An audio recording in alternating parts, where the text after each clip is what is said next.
But let me just introduce today's teaching by way of saying that we're going through a mini-series in this season of Advent leading up to Christmas, looking at what we are calling the offices of Christ, the different ways in which Jesus ministers to us. And so last week we took a look at what it means when the Bible calls Jesus our prophet, and today we're looking at what it means when the Bible says Jesus is our priest.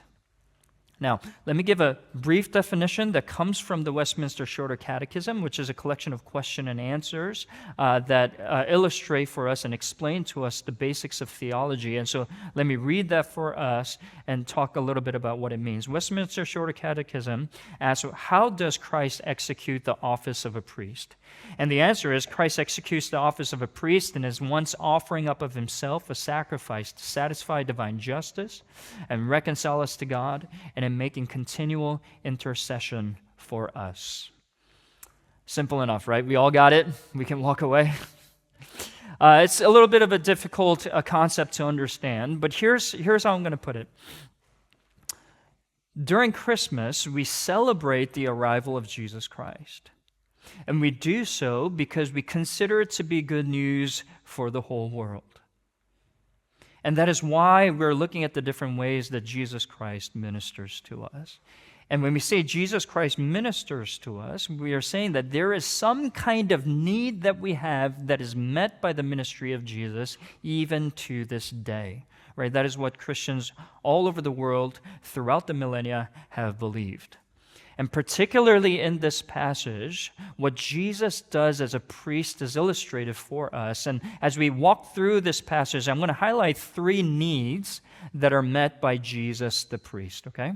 The first need is a need for a clear conscience. Second is a need for a representative. And lastly, the need for a substitute. Jesus ministers to us to meet our need for a clear conscience, a representative, and a substitute. So let's walk through this together first, our need for a clear conscience. Now, this is seen towards the tail end of the passage in verse 14, where the blood of Jesus Christ, and we'll get to that in a moment, purifies our conscience from dead works to serve the living God. Saying whatever Jesus as a priest does, what he does in order that our conscience is purified. And if you were to read through the rest of the Bible, it says one of the conditions of humankind that troubles us is that we have a guilty conscience that needs to be purified. Now, so that we are all on the same page as we talk about this, I want to give a brief kind of definition or maybe try to describe what a conscience is. According to the Bible, our conscience acts like a sensor that exists deep within our psyche that detects when something is wrong morally. And so I want to say conscience can be a very good thing. Because if you and I, if we are honest about ourselves, we know that deep inside we are egocentric beings that look at the world around us to serve us, to consume its goods, to fulfill our pleasures and desires. That is something that exists within every one of us. And without a conscience to direct us, to curb some of those destructive tendencies, we will not have a society. It'll be utter anarchy, right? There will be destruction, violence all around us. And so conscience is a good thing. But the problem that is being addressed by the passage today is that this conscience also acts as a constant reminder that there's something wrong within us. Otherwise, we wouldn't need a conscience.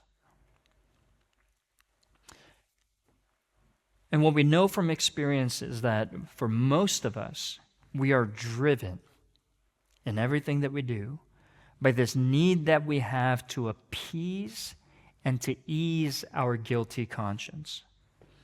Our drive to be a good person, our drive to be a successful person, our drive to be a moral and even religious person, so much of that is driven by the guilt and the shame that is brought to us by our conscience. And that is a human condition. And it is a condition that never goes away. Try as we might. And that's why in verse 14 it says that our conscience needs to be purified from what? Dead works. It's talking about the kind of works that we do that may be good on the outside. It may be religious, it may be moral, it may be sacrificial even. They may be good works, but the Hebrew writer is saying that these works are dead because they are ineffective. They are powerless in appeasing and easing the guilty conscience that we have within us. The voice that tells us that we are not enough, the voice that tells us that we are not good enough. Let me illustrate it this way. I'll give you my example. I'll be vulnerable with y'all. I've always found all throughout my life that I have this visceral reaction upon seeing bullies. Like if I see somebody abusing their power to trample on those that are oppressed or in the margins, I have this visceral reaction. I get angry. I need to do something about it. And you would say that's a good thing, right? That's a good thing. We need to stand up for justice and stand up for the poor and the oppressed and all those kinds of things. And it's a good thing. But I realized upon reflection that even my personality was shaped in this particular way because of a guilty conscience that I have. What do I mean by that? Let me take it back to my childhood, okay? I grew up most of my childhood in Korea, but I spent, when I was in 6th grade, 1 year in the States before I moved back to Korea. And that 1 year was not an easy time. I had a hard time fitting in. There were kind of cultural adjustments that I just didn't get in a social context and that kind of a thing. And so I had a hard time fitting in, but I had one friend, and I still remember the name of that friend, Joey Caruso. If you're watching, I'm sorry. I had this one friend, Joey Caruso. He didn't have many friends either, so he and I were just kind of like best buddies. But over time, as the year progressed, I made more friends. And I even got to be quite popular. But as that happened, Joey and I kind of grew apart. Right? We were still cordial, and just we spent less and less time together, and I spent more and more time with this larger group of friends that I had. And it was towards the end of the year now. I just had maybe a couple of weeks before the school year was out, and I'll be moving back to Korea. And there was this one incident that I'll remember for the rest of my life.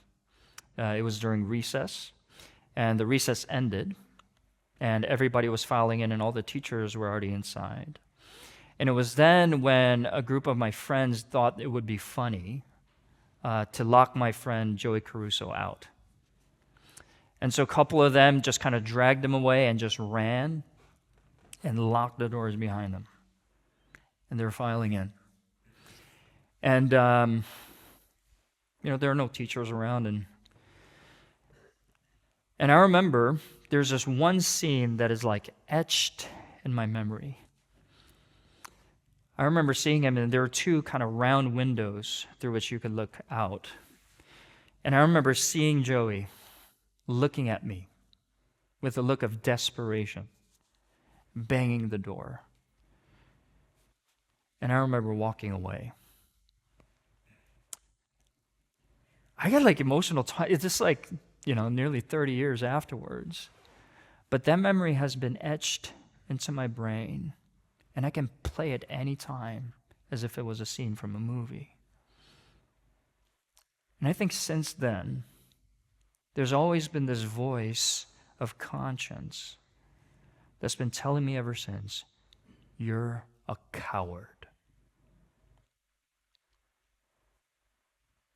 And I realize my visceral reaction to seeing any kind of bullying or stems from that voice that tells me, don't be a coward. You are a coward.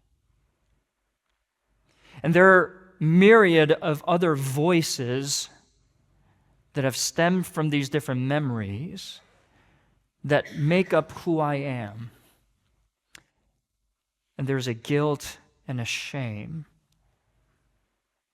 and a conscience that reminds me of that needs to be appeased, that drives me to try and be a good person, to try to be a moral person. What are those voices for you? It might have been a memory that you have with your parents. Maybe these were words that were directly spoken to you by your parents. Maybe these were words that were spoken to you by a boss that was particularly unkind to you. Maybe there was something that happened in your life that, like me, you should have done something about it. You never did. And it's plagued you ever since. We all have a voice of conscience that speak to us. And most of the times, yes, they push us towards good. But they nevertheless plague us, reminding of the guilt and shame that we carry inside.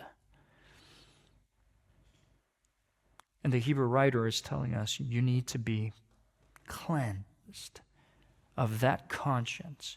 You need to be freed from the voices that serve as constant reminders to you that you don't measure up as a person, that you are not good enough. And there's no amount of good works, if you will, or even a religious performance that can appease and silence and quiet those voices that are constantly speaking into you guilt and shame. You need a clear conscience.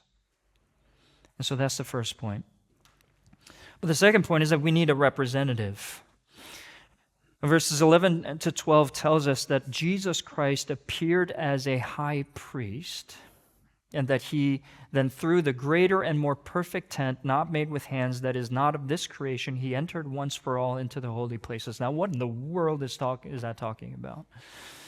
Now, if you were to travel back to the Old Testament, the earlier parts of the Bible before Jesus' arrival, there were all of these rituals that were prescribed to God's people by God, and high priest was one of those offices that one of the people occupied. And this high priest served as a representative of the people in relating the people to God. Now, I'm going to take you back to one of those books, and Mike shared earlier that parts of the Old Testament are difficult to read, and I think one of the most difficult books to read is the book of Leviticus, but I'm going to take you there. But if you look at Leviticus chapter 16, there are all of these rituals and holy days, if you will, that were prescribed to God's people with rituals to follow. If you were to look at the book of Leviticus chapter 16, it talks about a day in the year that we call Yom Kippur today, or the Day of Atonement. And it was a day in which there would be a high priest leading up to this day who would be ritually purified. And he would enter into the tabernacle, which is a kind of a tent that was made that served as a temple, if you will, for the people of God. And within that tent, there was a place that was called the Holy of Holies that was blocked out to the rest of the people. But once a year, if you were a high priest and if you were ritualistically cleansed, you could enter into the Holy of Holies and offer sacrifices there, to stand as a representative, again, of the people of God and to intercede and to plead forgiveness for the people to God, because that was where the manifest presence of God was. And so in other words, the high priest would go into God's presence on behalf of God's people in pleading for their forgiveness. Now, it was so important that everybody understood that this was a place that only the high priest could go in. And even then, this priest had to be ritualistically cleansed. Why? It was communicating the point that human beings are imperfect, flawed, sinful. But in contrast to that, it was highlighting the fact that God exists in unapproachable light of glory and beauty and holiness. And therefore, there existed this barrier between God and people, and only a representative could go in. Now, before we go into before we talk a little bit more about what it means to have a representative, I want us to think about the barrier in this way. It's saying that God is so high and holy, he cannot dwell in the same space as human beings. And in fact, even if it was God's mediated presence in the Old Testament, every single instance in which a biblical character came into an encounter with God, he was immediately struck with great fear and terror. Why? I want us to think about it this way. There's an article that came out years ago, and the article was talking about a documentary that was being filmed. And the documentary was on the Nuremberg trials, in which Nazi leaders were held to account for all of the atrocities that they committed. But you know how if you watch documentaries, there are little reenactments that people do to describe a scene vividly with actors? This was one of those scenes, and it was a reenactment of the trials. But the filmmakers, in trying to keep the reality of the scene alive, when it came to the scene in which the actors were pretending to be kind of those in the audience that were watching this footage of the atrocities that were committed during the Holocaust, the filmmakers decided to show the actual footage of the Holocaust to these actors. And the article goes on to say that these acts that were being committed were so atrocious that some of the actors, but even the crew members, just had to leave the scene. Had to leave the scene. Now, why couldn't they just close their eyes? Why did they have to leave the scene? There are jurors, there are records of jurors that were part of a jury that tried during the trials of heinous criminals like serial killers and that kind of a thing, would give account of their time serving as juror, would say it was unnerving and troubling to occupy the same space with such a heinous criminal. Now, even if we don't go that extreme, have you ever had this happen to you? You're in an argument with somebody, and you're trying to convey to the other person that you've been hurt by them, that what they did was offensive to you, that what they did was hurtful for you, and you're trying to have a conversation to help them understand the offense of what they did, but the other person shows zero empathy. They dig in their heels. All they're doing is they're hell-bent on arguing their point instead of actually listening to you and hearing your cries. And have you ever had this happen to you where at some point you're like, I cannot, where you throw up your hands and say, like, I can't do this anymore with you, and you just have to leave the room? Have you had this happen? I have to confess, I had that happen. I had that done to me more than I've done it to other people, because I guess I'm that kind of a person. But why do you have to leave the room?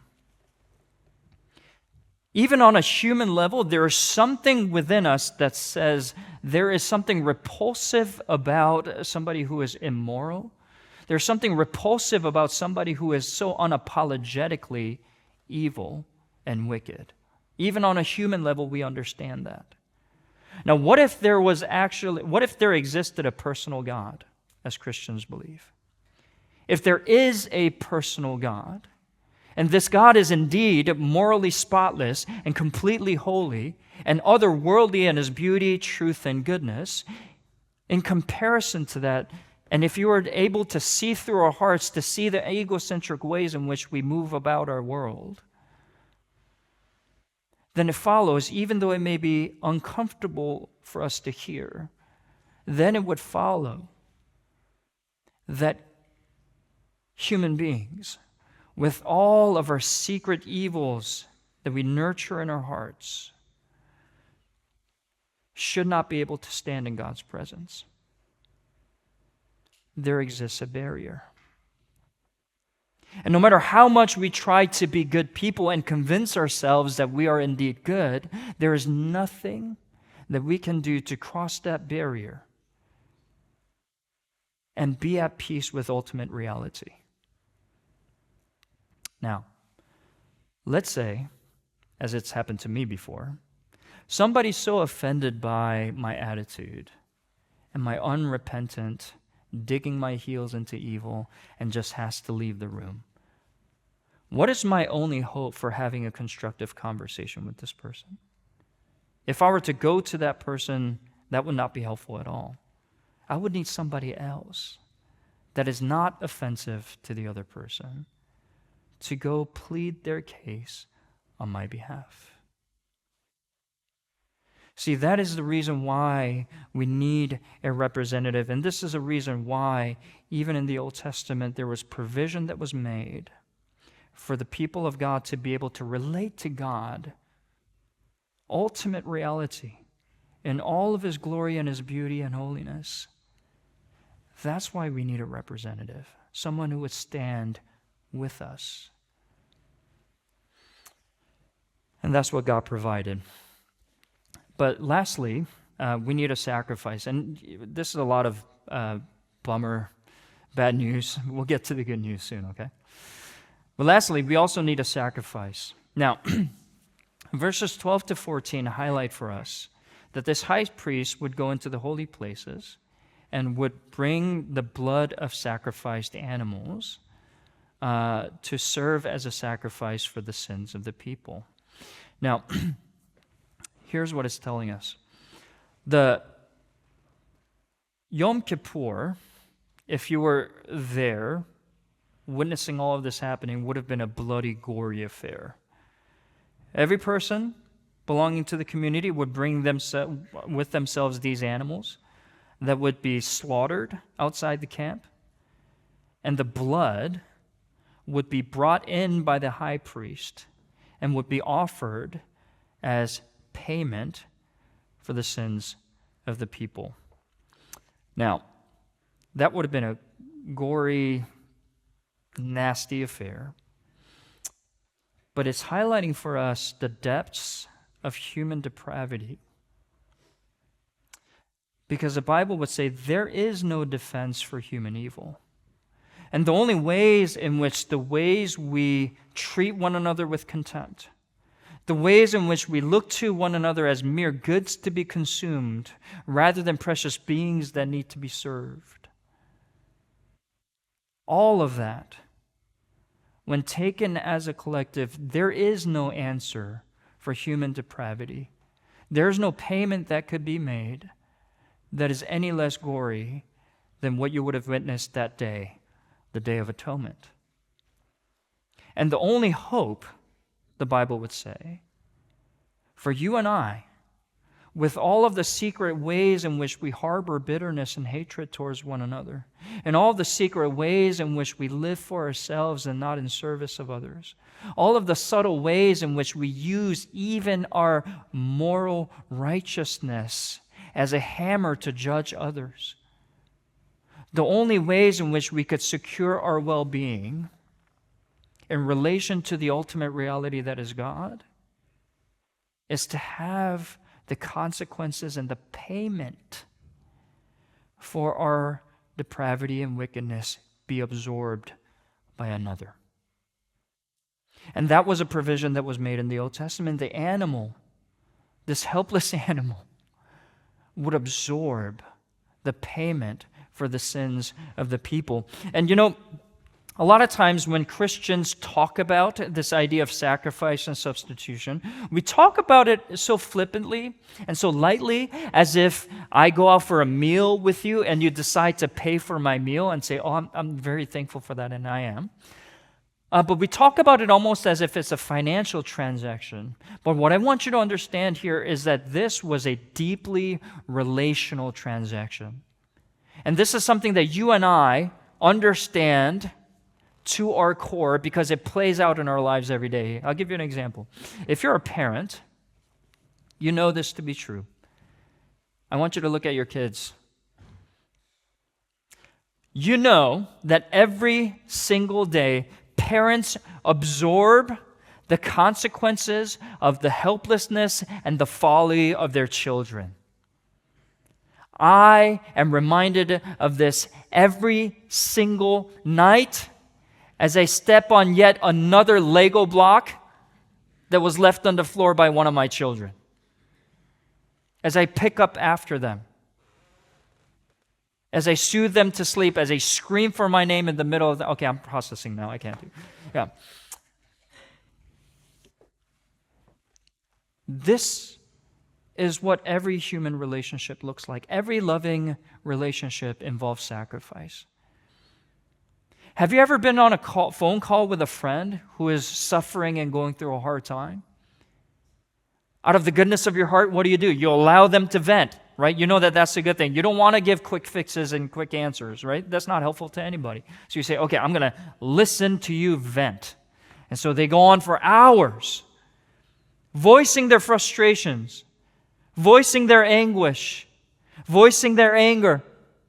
And you absorb it, you absorb it, you absorb it. At the end of the call, guess what? You end up feeling much worse. There are a million other things that you could have done. And yet your friend ends up feeling much better. What is that? You are a substitute, a sacrifice for your friend. Every loving relationship requires substitution. Here's the thing. The condition, the problem that cuts through every human heart is this: that when it comes to this deep-seated evil that exists in every single one of our hearts, there is nowhere else that it can go. It's not like picking up toys after our kids.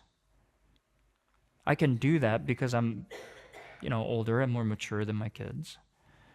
But when it comes to the problem of human evil and sin, there is no answer. There is no human being that can absorb all of it. But you know what? We try to do that, don't we? We try our best to offer up sacrifices so our conscience is appeased. So we bring before ultimate reality our bank statement as sacrifice. Maybe I made enough money so that I can be good. Maybe we offer up our resume and to say, here, look at all of this that I accomplished with my work. Look how successful I am. And yet none of it works. Some of us bring our moral and religious resume. Look at my church attendance. Do you know what I had to drive through to get to church today?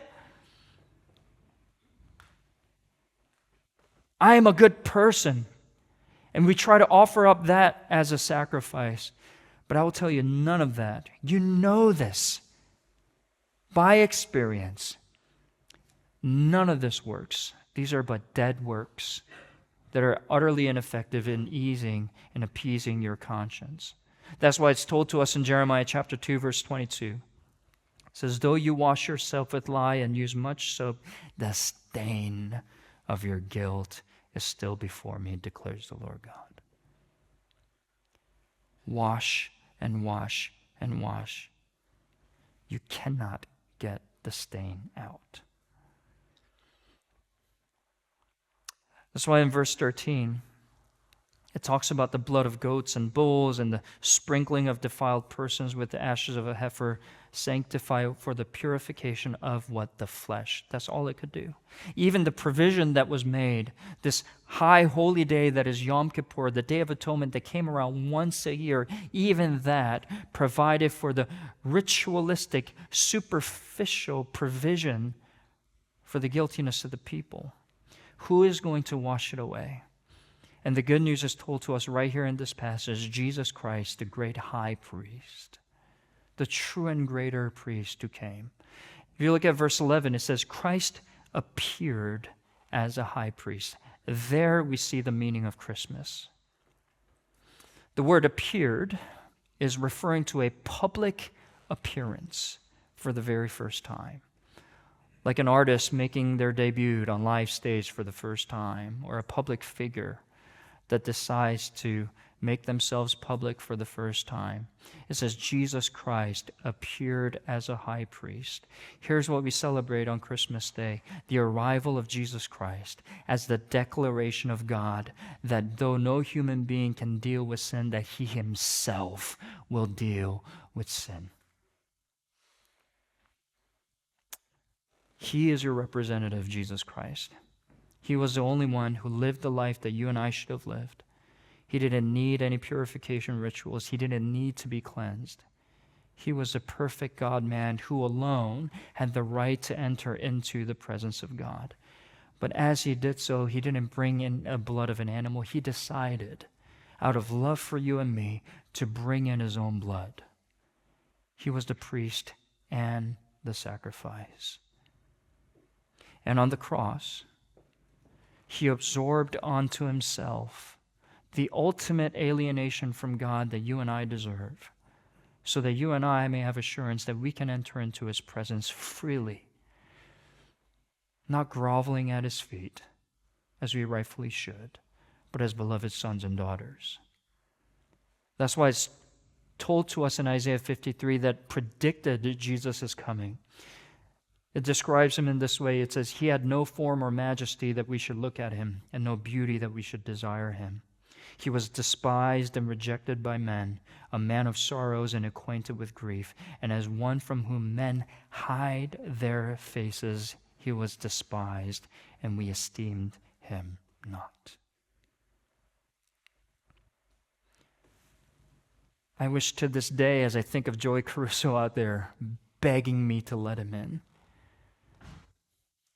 I know I should have been the one that was out there for my cowardice, for my selfishness. But I know I can't do that for him. Friends, what are the voices that you are struggling through in life? The voices that tell you that you are not enough. The voices that tell you that you have not done enough. Especially for the youth, the voices that tell you that you are not pretty enough, that you are not well dressed enough. What's going to quiet that voice? It is the voice of Jesus Christ, who experienced the ultimate alienation from God and who cried out in a thunderous voice where he said, "It is finished." It is an end to your guilt. He's declared an end to your shame. And his blood washes away all of those voices, giving you a clear conscience. Friends, let me just close out by saying this.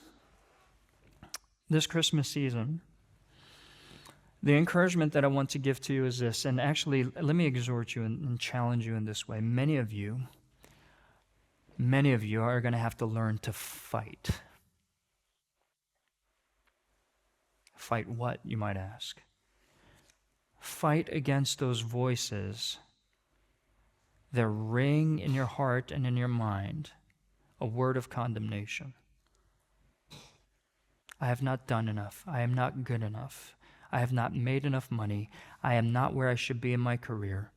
I am not as pretty as I want to be. I'm not as good looking as I want to be. I should be in a relationship by now. I should have a job by now. All of these voices that ring inside your head, you're going to need to learn to fight. Because the arrival of Jesus Christ means the end of your shame and the end of your guilt. There's a word to a hymn that I love that's called His Be the Victor's Name by Samuel Gandy. And its words go like this. What though the vile accuser roar of sins that I have done? I know them well, and thousands more. My God, he knoweth none.